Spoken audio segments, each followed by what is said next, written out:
जय श्री राधा रानी सरकार की, जय श्री कृष्ण भगवान की, जय श्री गौरी शंकर जी भगवान की, जय श्रावण मास महत्म की। मंदिर श्री बंसी वाले महात्मा यूट्यूब चैनल की ओर से हम आप सभी भक्तों का हार्दिक अभिनंदन करते हैं। आज हम आपको सुनाने जा रहे हैं श्रावण मास महत्म के 23वें अध्याय की परम सुंदर कथा। श्रावण मास का पावन समय चल रहा है और इस श्रावण मास में भगवान शिव की भक्ति करने से भगवान शिव की अनंत कृपा की प्राप्ति की जा सकती है। श्रावण मास में हम भगवान की जितनी भी भक्ति करते हैं उन सब का फल अनंत गुना होकर प्राप्त होता है। तो श्रावण मास में भक्ति के सब नियमों का पालन करते हुए अपने मन को भगवान के चरणों में लगाना चाहिए। तो श्रावण मास महत्म के 23वें अध्याय की कथा इस प्रकार है। भगवान शिव शंकर जी महाराज सनत कुमार जी से कहने लगे हैं कि हे सनत कुमार जी, श्रावण मास के कृष्ण पक्ष की अष्टमी के दिन वृष के चंद्रमा की आधी रात के समय योग के आने से देवकी ने वसुदेव से श्री कृष्ण को उत्पन्न किया है। यों सिंह राशि के सूर्य आने पर महोत्सव करें।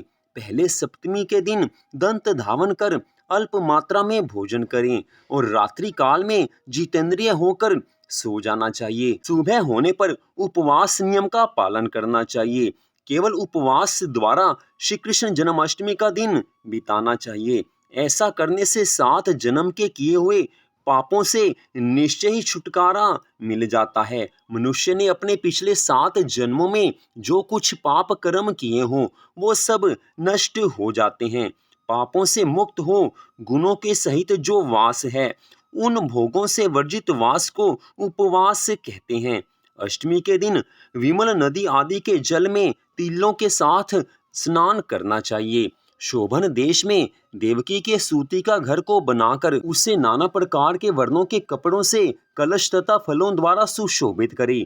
दीपमाला, पुष्प, चंदन, अगरू तथा धूप देकर वहां पर गोकुल को श्री कृष्ण चरित्र लिखे।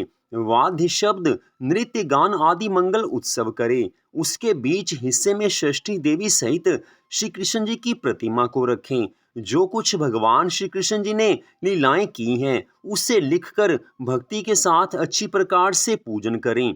मन में पूरी श्रद्धा भावना होनी चाहिए।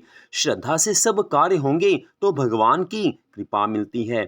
16 उपचार द्वारा देवकी मंत्र से देवकी जी की पूजा करें। देवकी सहित वसुदेव का, यशोदा सहित नंद का, रोहिणी सहित चंद्रमा का और श्री कृष्ण सहित बलदेव जी का सविधि पूजन करने से मनुष्य सभी मनोवांछित कामनाओं को प्राप्त कर लेता है। जिसका मन भगवान के चरणों में लगा हुआ है उसे भगवान की कृपा अवश्य प्राप्त होती है। श्री कृष्ण जन्माष्टमी व्रत 1 करोड़ एकादशी व्रत के तुल्य होता है। इस प्रकार रात्रि काल में पूजा कर नवमी के रोज सुबह देवी भगवती विंध्यवासिनी का श्री कृष्ण तुल्य महोत्सव करे। भक्ति के द्वारा ब्राह्मणों को भोजन करवाकर अभीष्ट गौ, धन आदि का दान करें। दान पूरी श्रद्धा भावना से होना चाहिए। दान करने के पश्चात ऐसा कहें कि इस व्रत द्वारा त्रिलोकी के नाथ श्री कृष्ण भगवान मुझ पर प्रसन्न हो। मैं गौ तथा ब्राह्मण रक्षक वासुदेव को नमस्कार करता हूँ। शांति हो तथा कल्याण हो। भगवान मेरी सभी मनोकामनाओं को पूर्ण करें। मेरा मन सदा सर्वदा भगवान के चरण कमलों में लगा रहे। ऐसा कहकर विसर्जित करें। भाई बंधु के साथ स्वयं मौन होकर भोजन करें। जो देवी और श्री कृष्ण का महोत्सव करता है वह विधि पूर्वक पूजा हर वर्ष करने का उपरोक्त फल प्राप्त करता है। वह पुत्र, संतान, आरोग्य तथा अतुलनीय सौभाग्य प्राप्त करता है। यहाँ पर धर्म बुद्धि हो, अंत में वैकुंठ धाम को प्राप्त करता है।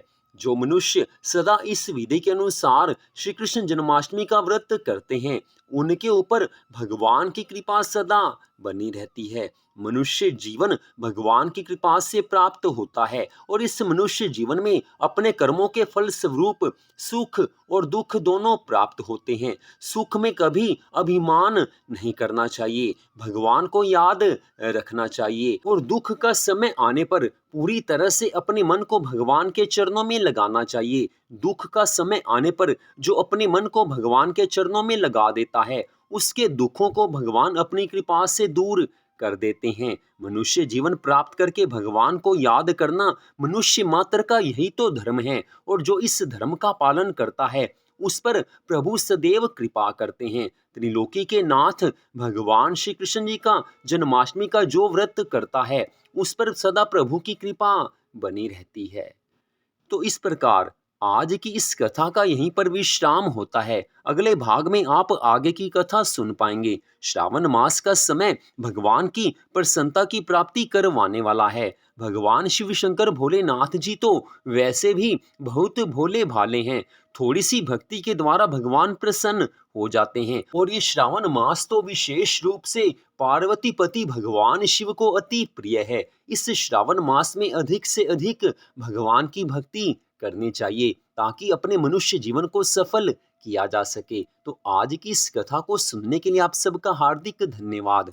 भगवान श्री राधा कृष्ण जी की, भगवान श्री गौरी शंकर जी की श्रावण मास महत्म की अनंत कृपा सदा आप सब पर, आपके परिवार पर बनी रहे। इसी मंगल कामना के साथ जय श्री राधा रानी सरकार की, जय श्री कृष्ण भगवान की, जय श्री गौरी शंकर जी भगवान की, जय श्रावण मास महत्म की। ओम नमः शिवाय, ओम नमः शिवाय, ओम नमः शिवाय। जय जय श्री राधे, जय जय श्री राधे, जय जय श्री राधे श्याम।